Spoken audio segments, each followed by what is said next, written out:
بشرح صدري ويسر لي من أمري واحلل عقدة من لساني ليفقهوا قولي. الله لا إله إلا هو الحي القيوم لا تأخذه سنة ولا نوم، له ما في السماوات وما في الأرض. من ذا الذي يشفع عنده إلا بإذنه، يعلم ما بين أيديهم وما خلفهم ولا يحيطون بشيء من علمه إلا بما شاء. وسع كرسيه السماوات والأرض ولا يؤوده حفظهما وهو العلي العظيم. صدق الله العظيم. So, English to y'all today. I just, that verse of Quran, Ayatul Kursi, was super easy for me to learn. I memorized it after hearing it the first time.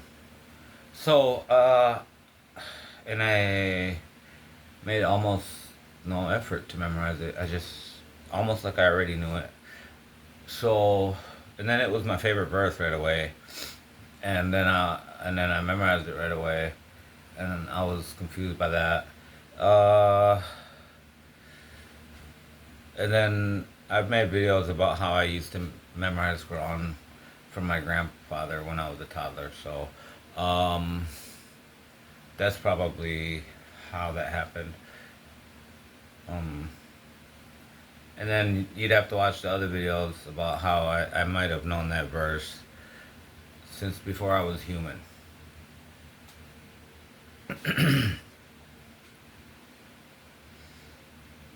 Or before I was in the human body in what's called the land of the souls. So,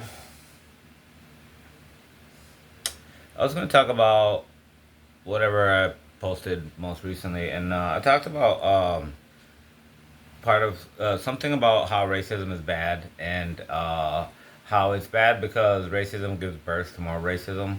So, like in my example, in my experience in life, some of the most racism I've felt are from people who complain about racism all the time.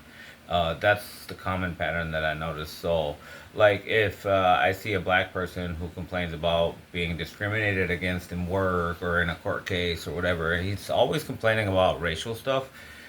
He's eventually going to turn racist on me because I'm not all the way black. It's like racism is like transferred.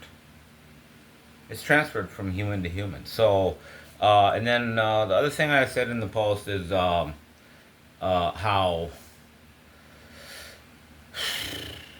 like the most Islamophobia I've noticed in my life is from my own family, and part of it is they keep blaming me for the fear and the hatred of Islam.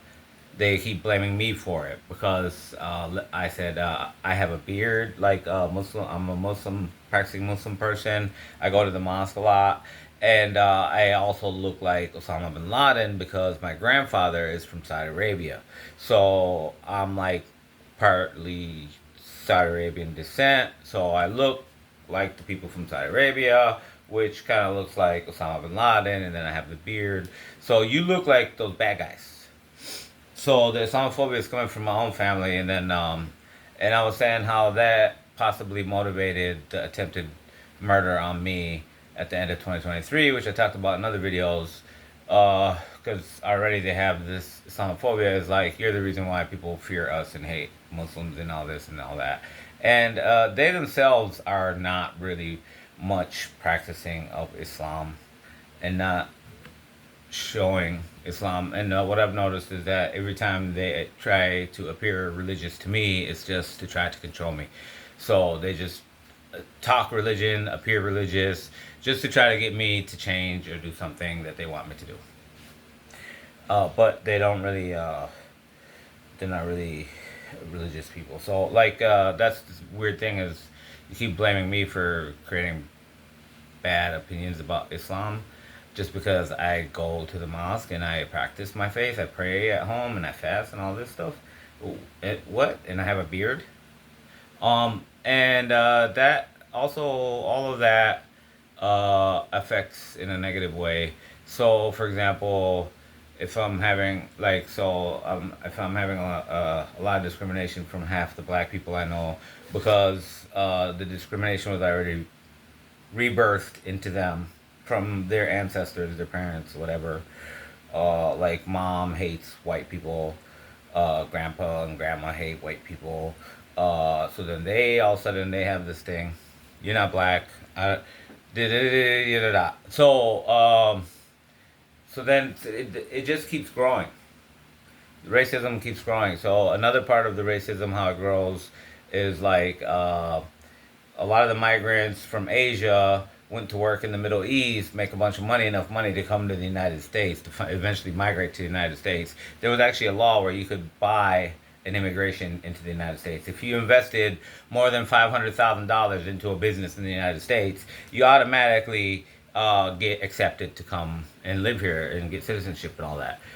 So they would work in the Middle East, save up $500,000, invest it into a business in the United States, and come here.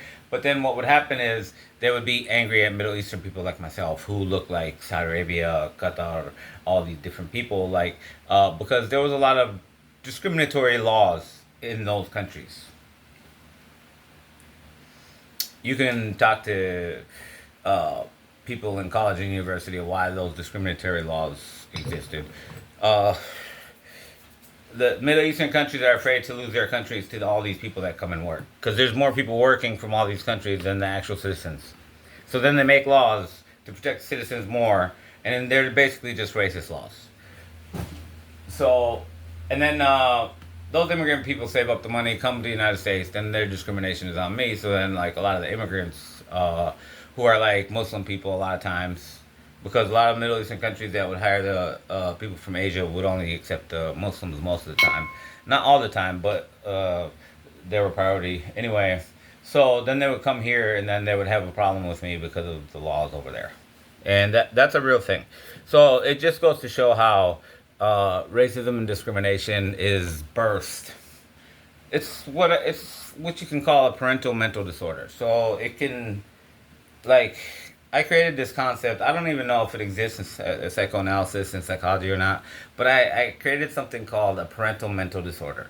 Parental mental disorder. That means it's a mental disorder that like gives birth to a whole bunch of other ones. So like fictioneering. Anyway, racism, discrimination, stuff like that is also, based on what I'm saying, is also another parental mental disorder. So one disorder gives birth to a whole bunch of other different ones.